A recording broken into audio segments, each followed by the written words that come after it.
Alô, olá, alô, vai tudo bem? Bem-vindos ao Café com Crime, o podcast onde você pode ser o aficionado por crimes reais que você é, sem julgamentos. Eu sou a Esté Zorubi, ou Dona Café, como preferir, e eu tô muito feliz de estar de volta depois dessas férias, e eu quero começar, assim, com tudo em 2022, então vamos aqui com um caso meio gringo, mas que aconteceu aqui, em terrinhas brasileiras. Eu tô falando do caso da portuguesa Rosalina da Silva Cardoso Ribeiro. Não sabe do que se trata? Eu tenho certeza que os ouvintes portugueses sabem, mas deixa eu dar uma pequena sinopse aqui para vocês do que vamos ver nesse episódio. Esse é um caso de assassinato que tem a ver com uma grande fortuna. A vítima, a Rosalina, era amante de Lúcio Feteira, um multimilionário português que tinha umas amizades meio que nada importantes. Getúlio Vargas, Juscelino Kubitschek, Margaret Thatcher e por aí vai. O cara era peixe grande. E quando ele faleceu, deixou para Rosalina uma fortuna tão grande quanto ele. Cerca de 15 milhões de euros. Ou seja, basicamente 100 milhões de reais. É tipo ganhar na Mega da Virada, né? E aí a gente já sabe que com grandes quantias de dinheiro também vem grandes problemas. Em 2009, a Rosalina foi encontrada morta em um terreno em Saquarema, no Rio de Janeiro. E os suspeitos eram pessoas próximas. Um advogado que era amigo de confiança dela, o Duarte Lima, um cara bem conectado com os políticos portugueses, e a filha bastarda do seu marido falecido, que estava brigando com ela na justiça por sua parte na herança. Quem será que realmente cometeu o crime? Bem, veremos. Essa história é uma novela completa, meu povo. E os próximos capítulos, por sinal, ainda estão para acontecer. O julgamento do caso de Rosalina Ribeiro está marcado para março desse ano. O desfecho vem aí. Então, bora se inteirar sobre essa história. Vale dizer que essa história foi uma indicação do crimiseiro Éder Dionísio. Ele é um apoiador muito especial do Café com Crime, ele acompanha o podcast desde o comecinho, quando tudo isso aqui era mato.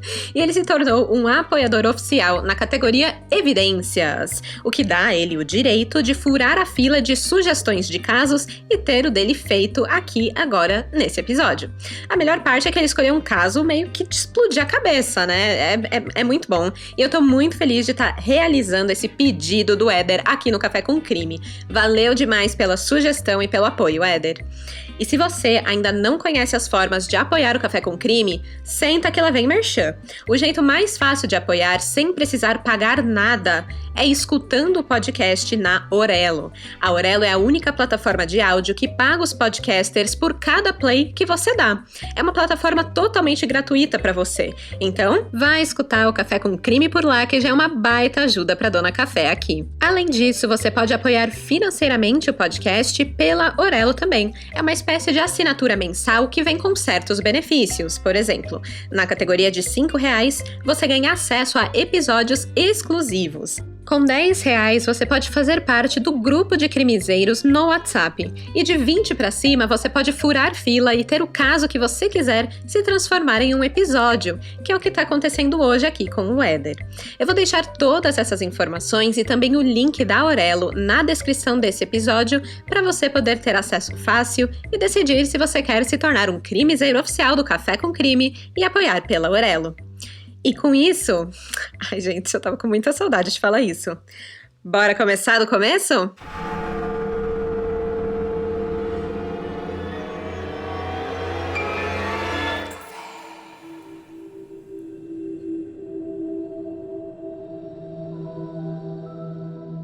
Rosalina da Silva Cardoso Ribeiro era uma portuguesa que levou uma vida dura na sua infância e adolescência.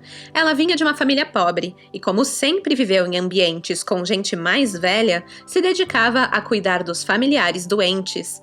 As coisas não eram muito agradáveis na sua casa, então ela decidiu se casar para poder fugir das dificuldades e da educação severa que ela recebia.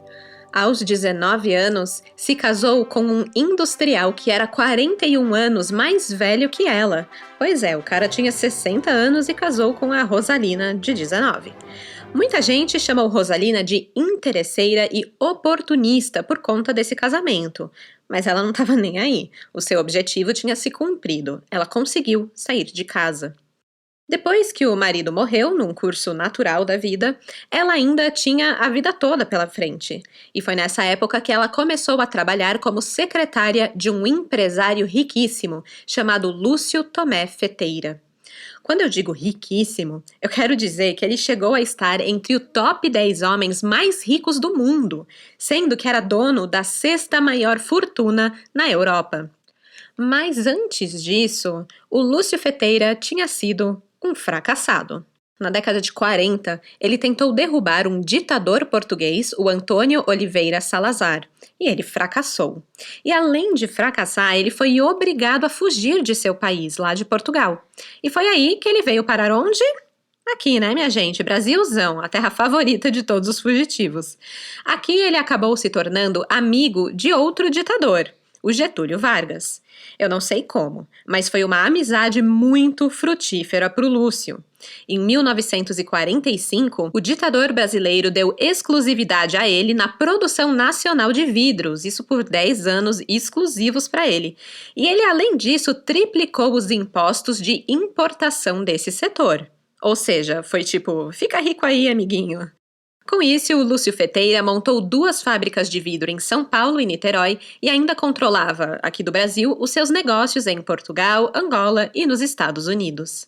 Por sinal, ele foi sócio de um dos símbolos do capitalismo, o David Rockefeller, e ele convivia com Walt Disney, tipo, ninguém mais, ninguém menos. Ele também ficou amigo de Juscelino Kubitschek, Carlos Lacerda e Assis Chateaubriand. E não era só amigo de tirar foto para revista e para sair em capa do jornal, não. Na verdade, ele realmente ajudou o JK quando rolou o golpe de 64, pagando um apartamento para ele e conseguindo um empréstimo camarada do Banco Português do Atlântico, do qual o Lúcio era um dos donos. Ele também emprestou dinheiro do próprio bolso pro JK. Vocês têm noção? O cara emprestou dinheiro pro JK. Tipo, quão rico você precisa ser, né? E muito amigo também. Os dois eram vistos com frequência almoçando na linda cantina de uma das empresas de Feteira, lá nos arredores de Lisboa. Então eles eram brothers mesmo. Agora, voltando aqui para Rosalina, era com esse poderoso empresário que a Rosalina Ribeiro começou a trabalhar. Ela foi secretária dele por longos 32 anos, e quem a conheceu dizia que ela agia como uma dama de ferro na empresa e era ótima com os negócios. Não foi à toa que ela se tornou próxima de Margaret Thatcher, com quem ela tinha contato ali por conta da empresa, e aí virou colega, virou amiga. Descrita como bonita e ambiciosa, a Rosalina organizava a vida toda do chefe milionário dela. E com o tanto de tempo que Lúcio e Rosalina passavam juntos pelo negócio, não demorou muito para começar a rolar um clima, uma paquera, né? Tchananã. Apesar de Lúcio ser casado e 34 anos mais velho que ela, a Rosalina se rendeu. Afinal, o velho rico era o tipo dela, né? De quem não, né? Venha cá, Sugar Daddy. Zoeira, gente, só uma brincadeirinha. O lance era que Lúcio Feteira era casado oficialmente com Maria Adelaide, com quem ele teve um filho que morreu muito novinho, infelizmente. Além da Maria Adelaide, ele também teve um caso com uma telefonista da sua empresa, que se chamava Maria Libânia. Tudo Maria, né? Ligeiro ele. Aí não tem como confundir os nomes, né? E se ferrar numa dessa. Com a amante Maria Libânia, ele teve uma filha chamada Olímpia, mas ele só foi reconhecer a paternidade dela quando ela já era adulta. Guarda essa informação, ela vai ser importante daqui a pouco. Beleza, o Lúcio e a Maria Libânia, eles terminaram o caso e foi então que ele se envolveu com Rosalina. Ainda casado, que fique claro. A vida do cara era realmente uma novela. Mas enfim, quem conhecia o casal Lúcio e Rosalina só tinha coisas boas para falar sobre eles. Uma amiga do casal, a Maria Alcina, os descreve assim, abre aspas. Ele era um homem muito alto e ela baixinha, mas se tornava muito grande no sorriso e na ternura que tinha por ele. Ela era o anjo da guarda dele. O cuidado que tinha era impressionante. Fecha aspas. Tudo foi muito lindo para os dois, até que, já com uma idade avançada, o Lúcio Feteira sofreu uma queda e fraturou o fêmur, coisa bem complicada quando você já está na terceira idade. E aí ele precisou de cuidados. E lembra quem sempre cuidou dos idosos de casa? Pois é, Rosalina, ela já estava mais que experiente nisso. A Maria Alcina conta como foi passar esses últimos tempos com Lúcio Feteira. Abre aspas. Chamava-me para cantar, mas sabia mais letras de fados do que eu. Gostava muito de contar a vida dele. Eu ficava encantada com histórias que pareciam saídas de um filme. Contava como, na selva, os canibais tentaram pegar a ele e aos empregados em Angola. Do Congo belga, narrava caçadas com o rei Leopoldo III da Bélgica. A convivência com Getúlio, JK e Lacerda. Sou muito romântica, muito sonhadora. Dividir essas histórias me fazia bem ao ego. Fecha aspas. Enquanto Maria Alcina cantava e ouvia histórias ao lado da cama de Lúcio, Rosalina fazia todo o resto. Apesar de terem um enfermeiro particular na casa, era Rosalina quem tirava as dentaduras dele para limpar depois de uma refeição e as colocava de volta também. Ela própria trocava a fralda de Lúcio, já que ele já estava acamado, né, e não conseguia mais ir ao banheiro. E sim, gente, era a amante que fazia tudo isso, não a esposa. Rosalina e Lúcio já viviam juntos, como parceiros mesmo, só não eram casados porque a Maria Adelaide não havia se divorciado dele. Então quem cuidava, quem estava ali no fim das contas, era Rosalina. Como a Maria Alcina, a amiga, né, comentou, abre aspas, amante é uma palavra muito linda, mas as pessoas a deturpam. Fecha aspas.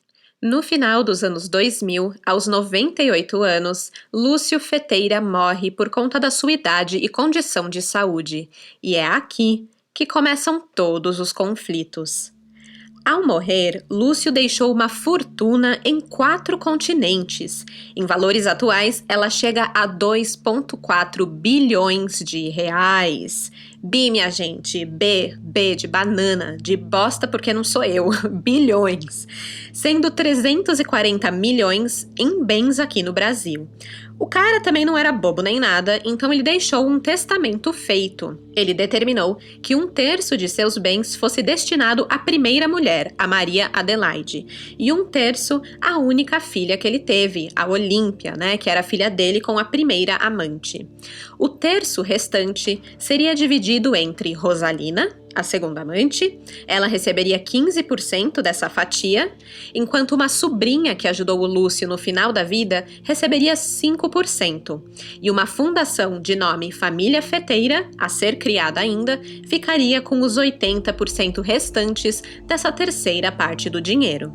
Ok, parece tudo certo, né? Tudo organizado. Mas claro que teria treta. Em 2002, a esposa legítima, a Maria Adelaide, morreu também. A sua parcela na fortuna é motivo de brigas judiciais até hoje entre mais de uma dezena de herdeiros. E uma briga igual começou entre Rosalina, a amante, e Olímpia Feteira, filha da relação extraconjugal. As duas deram origem a vários processos no Brasil e em Portugal, porque Olímpia achava injusto que a amante, uma mera amante, recebesse o dinheiro do pai dela. A verdade é que Olímpia e Rosalina tinham convivido quando Lúcio Feiteira era vivo. Eles todos saíam juntos para jantar e passar datas comemorativas juntos, enfim. Não era uma família feliz, nem tradicional, mas eles conviviam. Porém, elas duas nunca se entenderam, nunca se deram bem. A Olímpia sempre viu Rosalina como uma mera amante, interessada na fortuna do seu pai. O que não era bem verdade por outros relatos. Afinal, a Rosalina teve uma relação de mais de 30 anos com Lúcio e cuidou dele até a morte. Outro fato interessante que pesa um pouco contra a Olímpia é que o próprio Lúcio, o pai dela, chamava ela de víbora e escreveu cartas muito duras a ela, acusando a filha de só pensar em dinheiro e desperdiçar tudo aquilo que ele havia batalhado para conquistar. Fica aí essa pensata. Mas basicamente o que rolou nos processos entre Olímpia e Rosalina foi o seguinte. Como secretária e amante de Lúcio Feteira, a Rosalina tinha acesso a várias contas bancárias conjuntas com ele, no Brasil, na Suíça e nos Estados Unidos. A Olímpia acreditava que Rosalina tinha movimentado indevidamente mais de 25 milhões de euros entre essas contas para benefício próprio. Informações enviadas oficialmente à Justiça de Portugal pelo Banco Suíço mostram que, só nessa instituição, 9 milhões de euros foram transferidos para as contas de Rosalina apenas 3 meses depois da morte de Lúcio Feteira. O interessante é que Rosalina não nega isso. Ela fala que realmente tirou dinheiro da conta, mas não para uso próprio, e sim porque acreditava que Olímpia iria gastar todo o dinheiro antes mesmo da justiça chegar a uma decisão sobre o destino dessa grana toda. Por isso, ela tirou da conta de Lúcio e guardou na sua própria. Parece desculpinha esfarrapada? Parece, mas eu acho que não foi não. Até porque a vida que Rosalina levou depois da morte de Lúcio foi de extrema simplicidade e ela não chegou a tocar nesse dinheiro na sua conta bancária. Até porque a conta dela acabou sendo bloqueada na justiça por conta de todos esses processos. A Rosalina vivia de uma aposentadoria que recebia e de aluguéis de apartamentos em uma estância no Algarve durante as férias na Europa. Ela ia na feira, comprava legumes e peixes com carrinho de feira mesmo, sabe? Gente como a gente. A Rosalina era uma pessoa tão simples que ela mesma ajudava a arrumar os apartamentos que alugava. Era tipo estilo Airbnb, sabe? Só que em vez de pagar a taxa de limpeza para uma empregada limpar o AP, ela mesma ia lá e arrumava tudinho. E aí, em setembro, depois que os turistas iam embora e liberavam os apartamentos dela, a Rosalina vinha para o Brasil. Aqui, ela tinha mais amigos do que em Portugal, onde ela levava uma vida muito sozinha. E além da solidão, a Rosalina também lutava contra a depressão e muito, mas muito nervosismo mesmo que os processos na justiça causavam a ela. Maria Alcina, aquela amiga de Rosalina e de Lúcio, conta que nessa época a Rosalina se sentia ameaçada. Ela dizia, abre aspas, "Não sei se vou aguentar. Estão fazendo tanta maldade comigo. A força do dinheiro faz tudo." Fecha aspas. Isso se tornou uma paranoia. A Rosalina já não usava mais o telefone da própria casa, pois acreditava que poderia estar grampeado. Mas ela nunca detalhava exatamente o que a preocupava ou que tipo de maldade estavam fazendo com ela. Bem, em 2009, como de costume, a Rosalina deixou Lisboa em setembro e veio para o Brasil, onde alugou por 3 meses um apartamento na Praia do Flamengo. Ficava no 7º andar e tinha uma vista para o aterro e a Baía de Guanabara. Ela adorava isso. No seu apartamento, exibia fotos de encontros em que ela e Lúcio aparecem ao lado da primeira-ministra inglesa, a Margaret Thatcher. Na agenda, é uma agenda velha dela de muitos anos, a Rosalina ainda guardava os números pessoais de Sara Kubitschek e de Leonel Brizola. Ali no cafofo dela, ali no Rio de Janeiro, ela mantinha todas essas memórias e por todos os lugares tinham fotos com Lúcio e os seus antigos amigos. Atualmente, ela mantinha contato muito frequente com 2 amigas, a Maria Alcina e a Rose. Essas 2 são bem importantes para essa história. A amiga Maria Alcina era cantora de fados, um pouco mais nova que Rosalina, e conheceu o casal em 1974 num ato beneficente no Rio de Janeiro.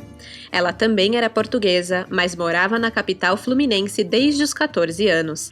Maria Alcina frequentou a casa de Lúcio Feteira e Rosalina por quase 3 décadas, a ponto de ser convidada a visitar Lúcio quando ele já estava acamado para cantar fados. O Lúcio adorava a voz dela. E era essa grande amiga que Rosalina mais confiava. Quando ela começou a ficar toda cautelosa e desconfiada de tudo, ela passou a ligar para Maria Alcina e avisar cada coisa que fazia durante o seu dia. Ela avisava quando saía de casa, dizia para onde ia, com quem ia se encontrar, se tinha chegado bem. Eram assim todos os dias. E foi por isso que no início de dezembro de 2009, Maria Alcina soube que algo estava errado. No domingo, dia 6 de dezembro de 2009, Maria Alcina comemorou 50 anos da sua carreira como fadista com uma festa no Arouca Barra Clube, na zona oeste do Rio. Rosalina, que tinha 74 anos na época, compareceu e combinou um almoço com a amiga ainda naquela semana, antes dela voltar para Lisboa no dia 12 de dezembro, como estava planejado. No dia seguinte, dia 7, Maria Alcina deixou vários recados perguntando do almoço que elas tinham combinado, mas a amiga não telefonou de volta. Maria Alcina conta, abre aspas, "Fui ligando e nada. Ela andava a fazer umas pesquisas em cartórios sobre escrituras, sempre sozinha, não se aprofundava em dizer o que era. A amiga tem de ser discreta, eu ficava na minha. Dizia ela apenas, larga isso tudo, daqui a gente não leva nada. Nunca vi enterro com caminhão de mudança atrás." Fecha aspas. Preocupada, Maria Alcina telefonou à procuradora de Rosalina, conhecida como Rose. As três eram bem amigas, então Rose não hesitou em ir até o apartamento do Flamengo para investigar o que estava acontecendo. Vai que Rosalina teve um mal súbito e estava precisando de socorros dentro do apartamento, né? Mas quando Rose chegou lá, viu que a cama estava feita, estava tudo em ordem. Ela não tinha dormido em casa do dia 6 para o dia 7. Isso saía muito do normal. Não era comum a Rosalina dormir fora, e muito menos dormir fora sem avisar nenhuma amiga. Por isso, Rose procurou o advogado Normando Marques, que também foi ao prédio e ouviu dos porteiros que Rosalina tinha saído na noite anterior e não voltou mais.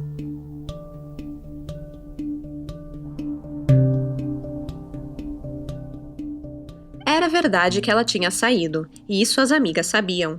Rosalina contou a Maria Alcina e Rose que tinham um compromisso à noite, no restaurante Alcaparra, também na Praia do Flamengo. Era apenas 3 quadras do seu apartamento. Com receio de ser assaltada ou algo do tipo, ela raramente saía à noite. Mas como tinha interesses a resolver, decidiu andar sozinha alguns quarteirões até o Alcaparra, levando debaixo do braço a bolsa e uma pasta de plástico transparente repleta de documentos. Isso o porteiro pôde ver pelas câmeras de segurança do elevador do prédio. Essa é a última imagem que se tem de Rosalina em vida. 3 dias depois de buscas fracassadas em hospitais, delegacias e institutos de medicina legal, o advogado Normando Marques prestou queixa de desaparecimento em uma delegacia do Catete.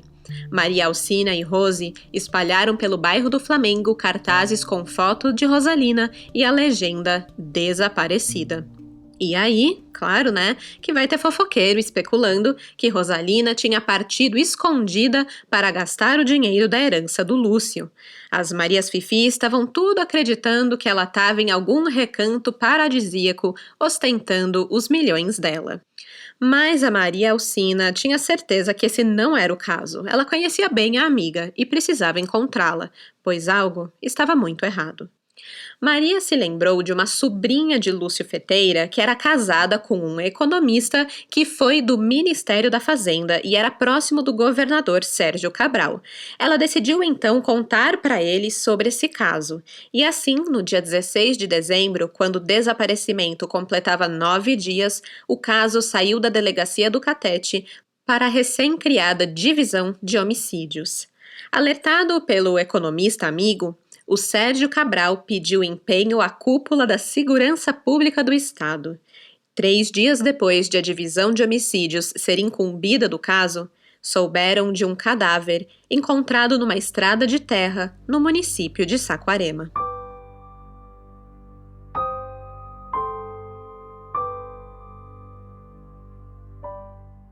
O corpo tinha sido encontrado no dia 8 de dezembro por uma pessoa que permaneceu anônima. Vamos chamar ela de Lúcia. Lúcia sai da sua casinha simples ali em Saquarema para pegar a sua caminhonete. Ela vive no meio da terra batida, longe do rio turístico que todos conhecem. A Rua 96, no distrito de Sampaio Corrêa, em Saquarema, a pouco mais de 100 quilômetros do rio, é conhecida como local de desova de corpos e de carros. É uma região erma, cercada por mato alto, sem luz elétrica e apenas parcialmente povoada. Até chegar onde precisava, Lúcia precisou passar por vários metros de lama. Normalmente aquilo era poeira, mas tinha chovido na noite anterior. Ela passou pelos vários carros incendiados encostados no canal, mas isso era normal para ela. O que acabou chamando sua atenção, na verdade, foi um monte de roupa no chão.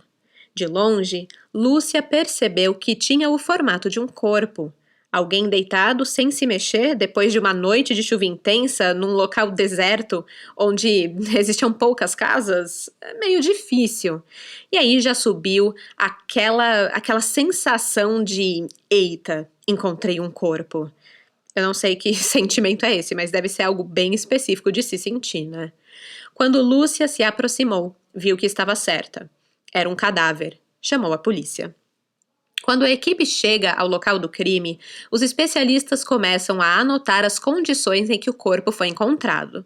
No relatório, o local é descrito como, abre aspas, sendo uma via com piso de rolamento de terra, plana, permitindo tráfego de veículo em mão dupla, desprovida de iluminação pública e calçadas, apresentando residências em pontos esparsos. Fecha aspas. A ligação daquela estrada ao crime violento também não é ignorada pelos técnicos. O documento salienta o seguinte, abre aspas, a existência no local de dezenas de estruturas metálicas de automóveis, com sinais de incêndio, indicando desta forma ser aquele ponto comumente usado para a prática de crimes. Fecha aspas. Mas esse não era um crime comum. O corpo foi atingido por 2 balas, uma no peito e outra na cabeça. No jargão do crime, isso é chamado de confere, um disparo dado para assegurar que a vítima de fato estava morta, conferir a morte. Outra coisa que chamou a atenção foi a própria vítima. Não era uma vítima comum. Não tinha nada a ver com o típico crime violento do Rio, onde o bandido mata outro bandido, um ajuste de contas por drogas ou algum roubo violento. Essa era uma mulher já velha, bem trajada, talvez uma estrangeira pelo tipo de roupa que usava. Tinha um relógio caro no pulso, brincos e os óculos. A aparência de gente fina mesmo estando ali, enlameada e ensanguentada. O corpo, sem documentos, foi levado para o Instituto Médico Legal de Cabo Frio e lançado na categoria dos cadáveres não identificados. Assim, permaneceu por 10 dias. Até que no dia 19 de dezembro, a polícia conseguiu juntar as peças do quebra-cabeça. A senhora, desaparecida no Rio, era a mesma que foi encontrada morta em Saquarema. Em 22 de dezembro de 2009, Rosalina foi velada e enterrada no cemitério São João Batista, em Botafogo. 2 investigadores da Divisão de Homicídios da Polícia Civil acompanharam o velório e o enterro. Não por serem bons moços impactados pela morte da senhora. Eles estavam lá a trabalho. Um deles levava uma Bíblia na mão, com um microfone embutido. Todos os presentes foram gravados, assim como trechos das conversas entre os enlutados. Afinal, todos eram suspeitos no assassinato da senhora portuguesa.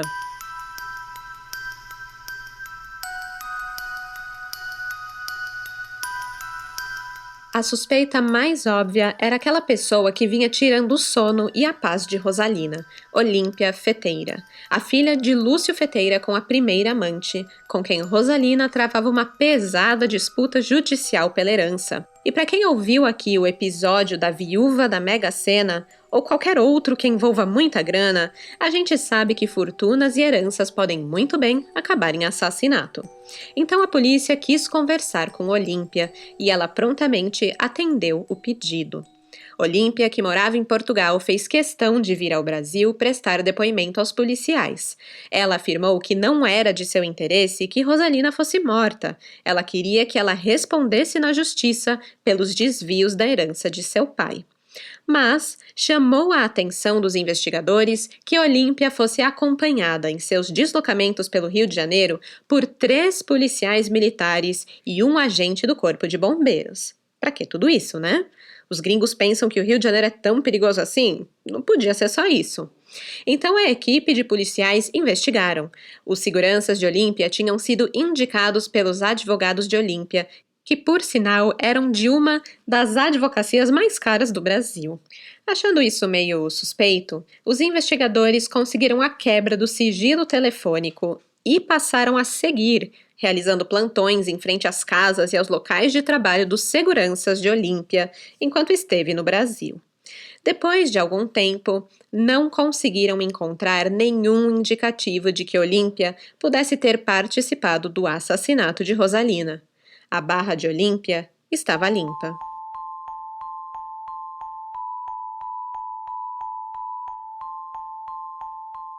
Um outro grande suspeito no caso era Domingos Duarte Lima, um homem de confiança de Lúcio Feteira. Pouco antes de morrer, o Lúcio deu uma instrução a Rosalina. Se tivesse problemas depois que ele partisse, ela deveria procurar Duarte Lima. Esse fato era conhecido das amigas de Rosalina também. Ela sempre repetia a elas que, em casos extremos, deveria falar com Duarte Lima. Por isso, ele foi uma das primeiras pessoas a ser procurada depois que Rosalina foi encontrada morta. Mas antes de chegar nessa parte, vamos lá. Quem é esse cara? O Domingos Duarte Lima tinha 56 anos de idade na época e ele era a cara de um homem do bem. Ele era formado em Direito, foi parlamentar por 2 décadas e era amigo do ex-presidente de Portugal, o Cavaco Silva. Ele dirigiu a Associação Portuguesa contra a Leucemia e o Instituto Português de Oncologia, apoiando pessoas com câncer. Isso porque ele mesmo era um vencedor da doença. Em 1998, durante um exame médico de rotina, ele descobriu que tinha leucemia em estado avançado. Nos 6 meses que ficou internado, Rosalina e Lúcio Feteira organizaram reuniões para que os amigos rezassem pela sua cura. Após um transplante de medula, ele se recuperou e voltou à política. Ele foi amigo de Lúcio Tomé Feiteira por décadas e décadas, um dos seus braços direito. Mas nem sempre Domingos Duarte Lima esteve envolvido com a alta sociedade. Na verdade, muito pelo contrário. Domingos tinha apenas 11 anos quando seu pai morreu. A mãe ficou sozinha com 9 filhos, os quais ela tentava alimentar vendendo peixe e fruta. O Domingos a ajudava depois das aulas e aos fins de semana sempre que ele podia. Ele também frequentava a Igreja Católica, era obcecado por leitura e apaixonado por música. Ele era talentoso no teclado também, tanto que aos 13 anos era organista na sua igreja. Olha só. Aos 18 anos, ele se mudou de vez para a capital, para Lisboa, onde terminou os estudos e começou a trabalhar na imobiliária do seu tio. Aos 23 anos, ele já tinha ganho o suficiente para construir uma casa bonitinha e espaçosa para sua mãe na sua cidade natal. Era um menino bom. Com os novos contatos que ele fez na faculdade de Direito, o Domingos Duarte Lima logo entrou na política e começou a ganhar peso na sua cidade. Mas o que ele também ganhou foi uma bela de uma má fama. Diziam que ele, abre aspas, vinha de um meio muito pobre e para ele o dinheiro era tudo. Traía os amigos. Fecha aspas. Com essa técnica aí, o Duarte Lima teve uma ascensão rápida dentro do grupo parlamentar. Ele chegou a vice-presidente e se tornou o símbolo do rigor cavaquista. Era dele a tarefa de aplicar as multas impostas pelo presidente Cavaco aos deputados faltosos. Com um cargo desses, ele logo conseguiu comprar uma casa luxuosa num dos prédios mais tops de Lisboa. Os jantares e as festas que ele promovia ficaram muito famosos. Afinal, só gente de poder, com dinheiro e influência comparecia. E não eram só as pessoas, os convidados, que chamavam a atenção. A própria casa do Duarte Lima era um ponto de interesse. As paredes estavam cobertas de obras de arte e o escritório era forrado de madeira. E, gente, não é qualquer madeira. O advogado pagou, por exemplo, 14 mil euros em um móvel para o escritório, que era feito de nogueira. No total, a decoração custou 705 mil euros. Gente, isso é 4 milhões e meio de reais só em decoração. Meu Deus, é grana para um cacete. Então assim, Duarte Lima estava mais do que rico, se misturava com a elite e era o bam bam bam. Porém, a vida dele gerava muita curiosidade, porque como que ele ficou tão rico assim? Na época em que ele passou a dar essas festas aí, ele nem tinha mais o escritório de advocacia aberto. Ele meio que trabalhava de casa, isso quando trabalhava. Outra coisa, o Duarte Lima declarou ao Tribunal Constitucional um rendimento anual de 441 mil euros, quando ele começou a sua função como deputado em 2005. Ele também declarou 232 mil euros por ano quando deixou o cargo em 2009. E, gente, isso não pagava nem metade da decoração da casa dele. Ele também se envolveu em uns negócios milionários que ele não declarou, então tinha essa suspeita aí de dinheiro sujo. Claro. O mais bizarro é que ele tinha dívidas. E dívidas enormes, gente. Tipo, na casa dos 6 milhões de euros. De dívidas. Aí, o que ele fez? Ele pegou um empréstimo no banco de um pouco mais de 6 milhões e, em vez de pagar as dívidas, ele comprou mais obras de arte para reforçar a decoração da casa dele. Tipo, ai meu Deus. É esse tipo de pessoa que entra pra política e vira parlamentar, né? Não sabe nem o que fazer com o dinheiro. Não, ai, é bizarro, assim, bizarro. Aí é o seguinte, o Duarte Lima tinha uns amigos mais atrevidinhos que não tinham vergonha de perguntar as paradas. E aí perguntaram pra ele, né, tipo, cara, de onde vem a sua grana? E ele respondeu, é o caso de uma herança. Mas ninguém caiu nesse papinho, né? Herança de quem, sendo que a família dele era pobre. E acabou que ficou assim e o assunto meio que morreu. Mas logo, logo iriam descobrir. Da mesma forma que Domingos Duarte Lima teve uma ascensão muito rápida, a sua queda foi mais rápida ainda. Em dezembro de 1994, um jornal publicou uma matéria com suspeitas de evasão fiscal e seguiram-se várias outras acusações em que os seus negócios começaram a ser investigados por fraude. O Duarte Lima começa a sentir aí que o cerco está apertando. Ele foi acusado em Portugal de ter transferido para sua conta 6 milhões de euros da herança de Lúcio Feteira, o que era obviamente indevido, porque esse dinheiro não era dele. Ele também foi acusado de lavagem de dinheiro, falsificação e fraude fiscal. O engraçado é que, com esse tanto de merda nas costas, quando rolou a auditoria das suas finanças pessoais, nada aconteceu. O processo foi arquivado em 1997. Só restou as dúvidas e especulações que os amigos tinham sobre seu enriquecimento duvidoso. O Duarte Lima deixou de fazer jantares e festas em sua casa luxuosa, os habituais almoços foram desaparecendo até quase não existirem mais em 2010. Foi nesse período que Domingos Duarte Lima se tornou o principal suspeito no homicídio de Rosalina Ribeiro.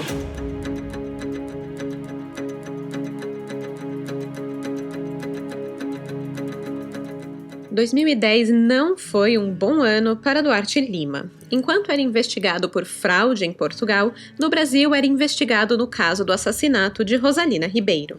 Quando os jornais publicaram as suspeitas do seu envolvimento no caso, Duarte Lima ficou indignado e disse que tudo isso não passava de jogo de interesse. Abre aspas. Podes ter a certeza de que não tive nada a ver com isto. Fecha aspas. Mas, ao mesmo tempo, ele não parecia muito disposto em colaborar. Quando a investigação tentou contato com ele pela primeira vez, uma secretária disse que Duarte Lima estava na Tunísia. Quando conseguiram falar com ele em Lisboa, ele disse que estava de saída para Hong Kong. Mas voltava em breve. E aí já sabe, né? E assim foi levando.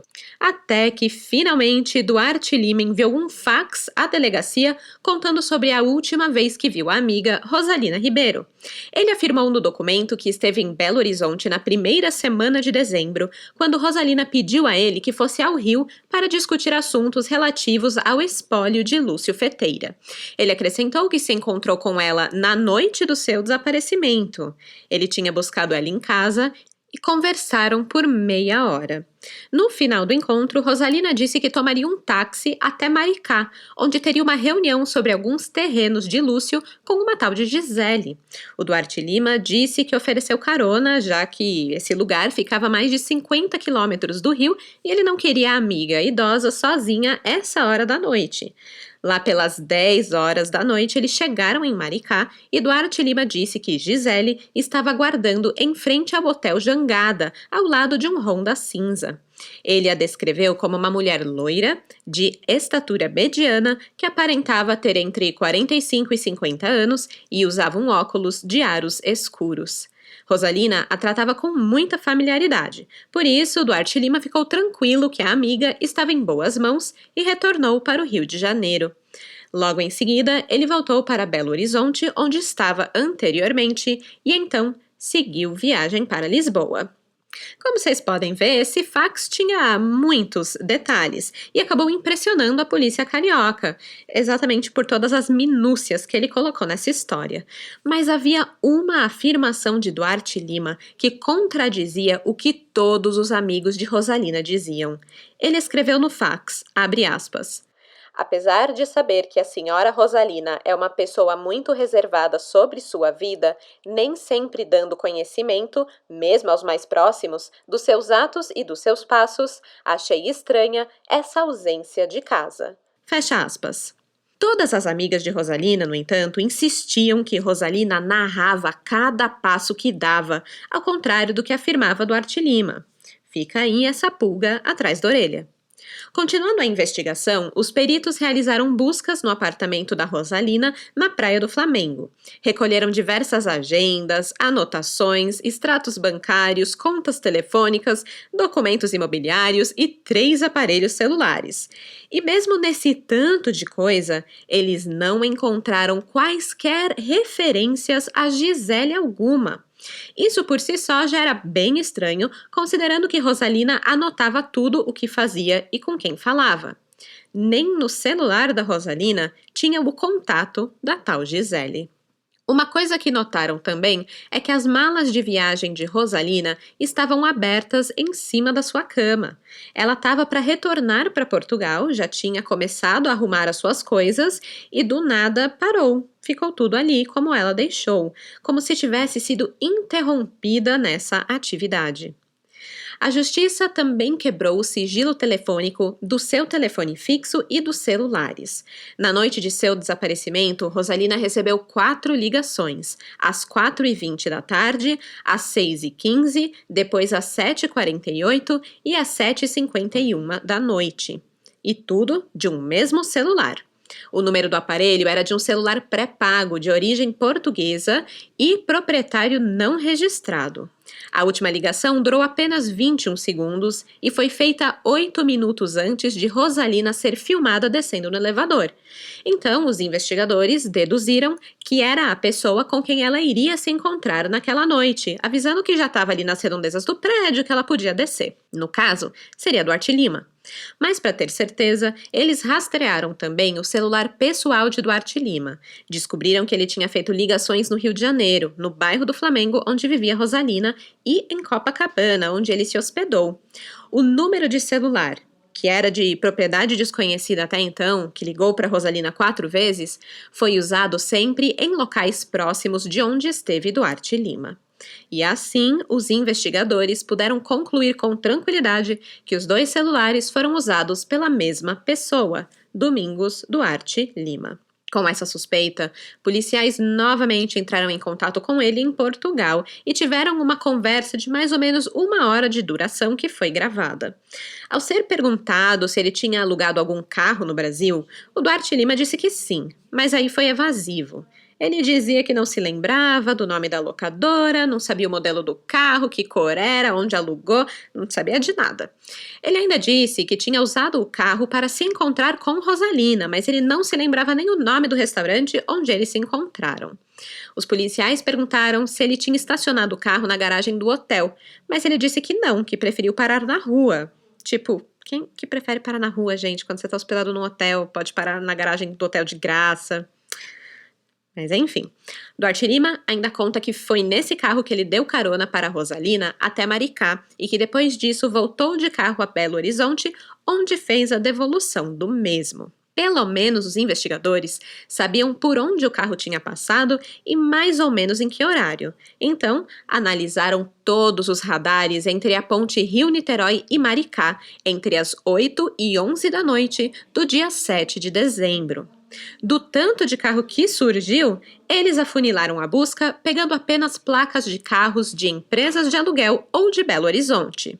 Foi aí que descobriram que um Ford Focus prata de Belo Horizonte alugado tinha levado diversas multas naquele dia. O carro foi multado às 9h38 da noite no quilômetro 28 da estrada que sai do Rio para Maricá e que estende até Saquarema.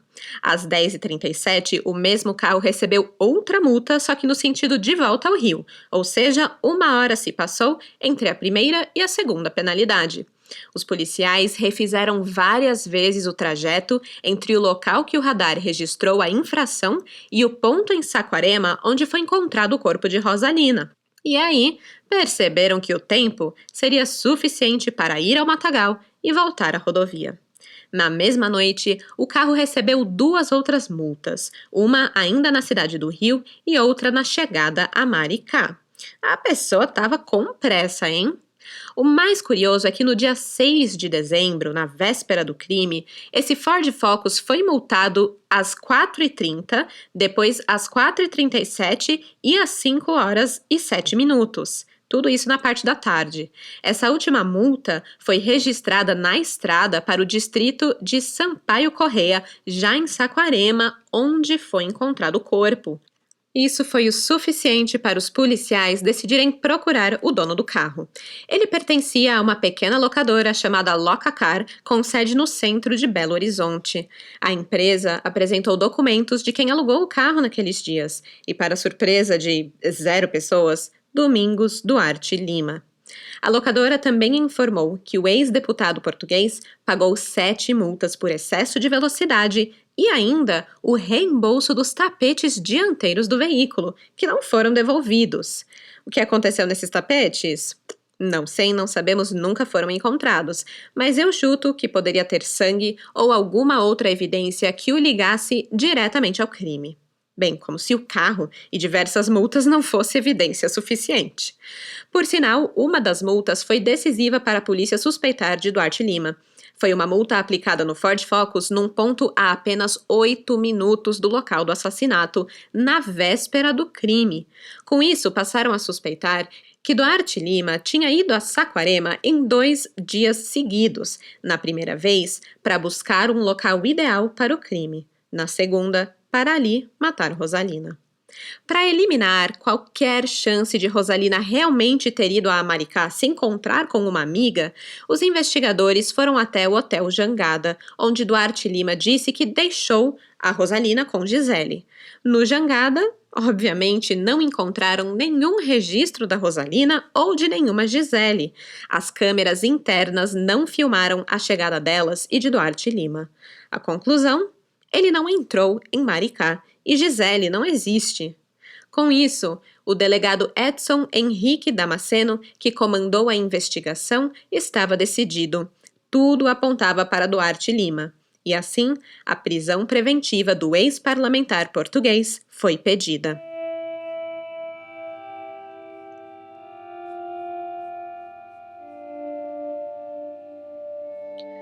Duarte Lima dizia que o encontro com Rosalina foi amigável, mas não foi o que a própria Rosalina relatou às suas amigas de confiança dias antes do fatal 7 de dezembro de 2009. Ela afirmava que estava exausta com todas as confusões que a partilha dos bens de Lúcio Feteira estavam causando, e esse encontro com Duarte Lima seria a chave para resolver algumas divergências que ela tinha há meses com o advogado. Acontece que Duarte Lima estava protelando a devolução do dinheiro que tinha sido transferido para uma conta dele quando havia perigo de as de Rosalina serem embargadas por conta dos processos de Olímpia. A Rosalina havia ameaçado Duarte Lima, dizendo que se o dinheiro não voltasse para sua posse em 5 dias, ela teria de abrir o jogo e dizer em tribunal onde tinha guardado os mais de 5 milhões de euros que retirou das contas de Lúcio Feteira. A Rosalina estava bem incomodada com isso. Poxa, o Duarte Lima era um cara de confiança dela, né? Era o homem em que Lúcio mandou ela confiar em casos extremos. Então por que ele estava agindo assim agora? O Duarte Lima também tinha aconselhado Rosalina durante todo o seu processo na justiça contra Olímpia, então ela realmente achava que tudo bem depositar o dinheiro na conta dele. Era um cara de confiança. Mas agora que ela parava para refletir sobre tudo isso, muita coisa não batia. Muita coisa não fazia sentido.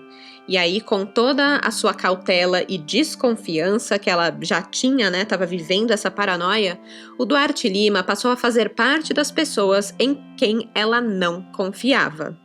Tudo isso ela desabafou com as suas melhores amigas Maria Alcina e Rose no dia 6 de dezembro de 2009. Ela teria dito que estava nervosa com o encontro com Duarte Lima porque não entendia os comportamentos que o advogado andava tomando. Ela contou, abre aspas, "Ele quer falar comigo amanhã, mas disse que vinha aqui ter comigo outra pessoa. Não entendi bem essa parte e nem sei a que horas será o tal encontro." Fecha aspas. Rosalina estava desconfortável com isso, não sabia se ia se encontrar com o Duarte Lima ou com uma terceira pessoa, e com todo esse nervosismo, ela chegou a pedir que Rose a acompanhasse no encontro, mas a amiga não aceitou. Assim, às 8 horas da noite do dia 7 de dezembro, Rosalina entrou sozinha no elevador do seu apartamento, levando consigo a bolsa e uma pasta de documentos. Ela deixou a portaria e saiu caminhando em linha reta. A câmera de segurança de um prédio próximo registrou a imagem de seus passos até as 8 horas, 3 minutos e 19 segundos daquela noite. Foi a última vez que Rosalina foi vista com vida. O advogado Domingos Duarte Lima a buscou no restaurante Alcaparra, localizado na Praia do Flamengo, e a levou a um ponto deserto em Saquarema. Lá, disparou 2 tiros nela, jogou o corpo no matagal e se livrou dos tapetes do carro, com medo de que tivessem resíduos do crime. A arma não foi encontrada, tampouco a bolsa e a pasta com documentos que a viúva carregava.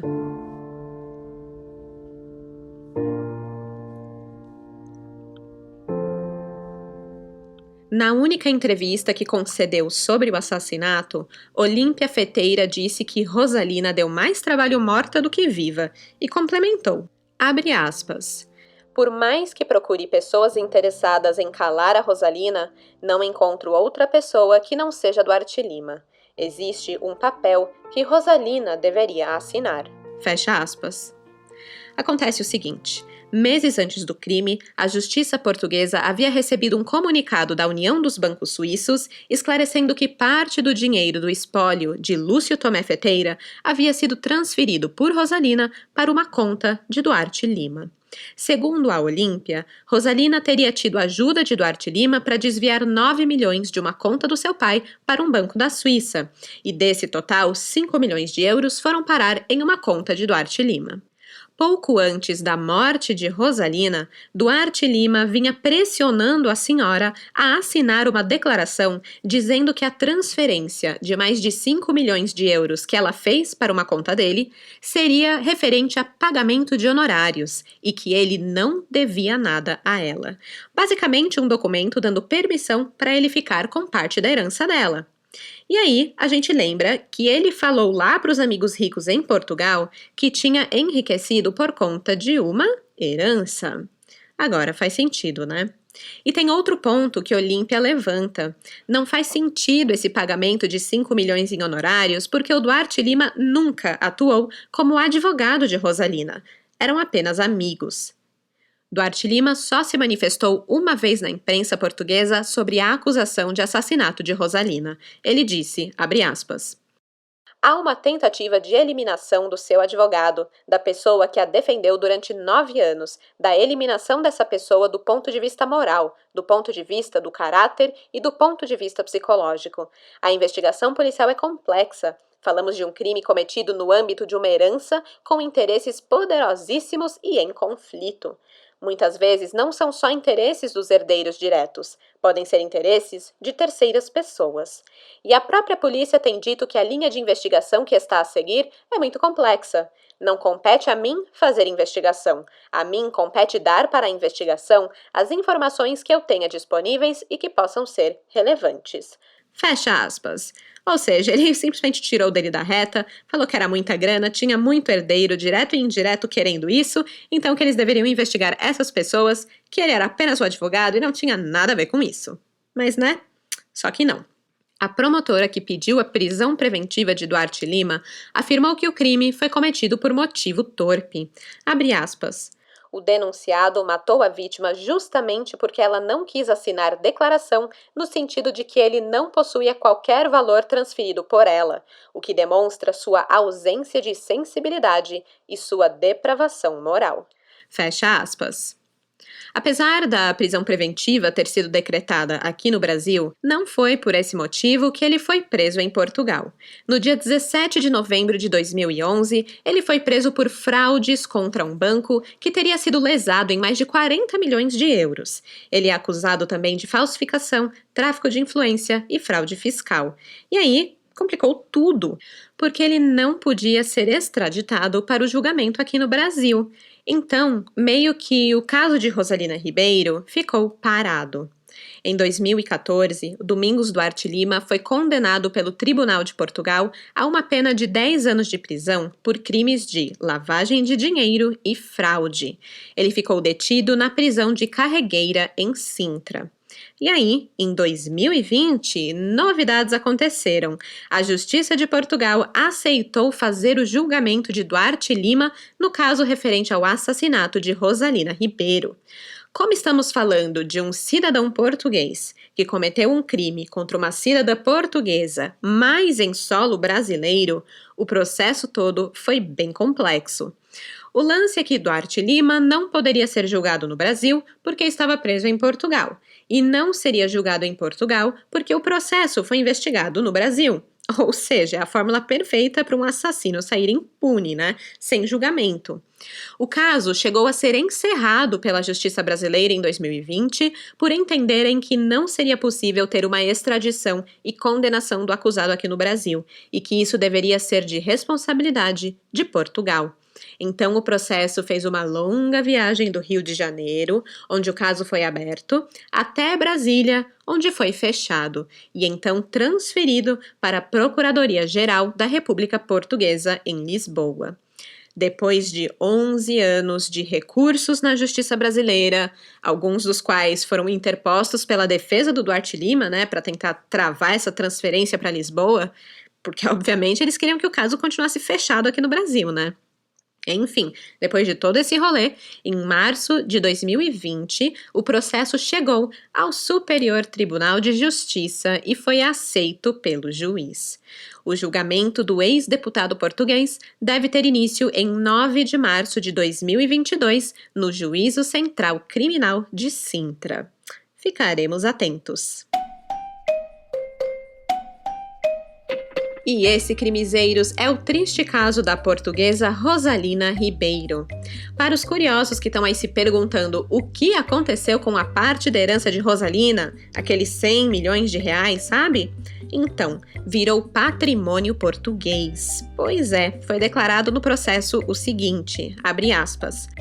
À vista da inexistência de outros herdeiros legitimados, a referida sentença transitou em julgado em 6 de novembro de 2012, restando inequívoca a declarada condição de herdeiro do Estado português. Fecha aspas.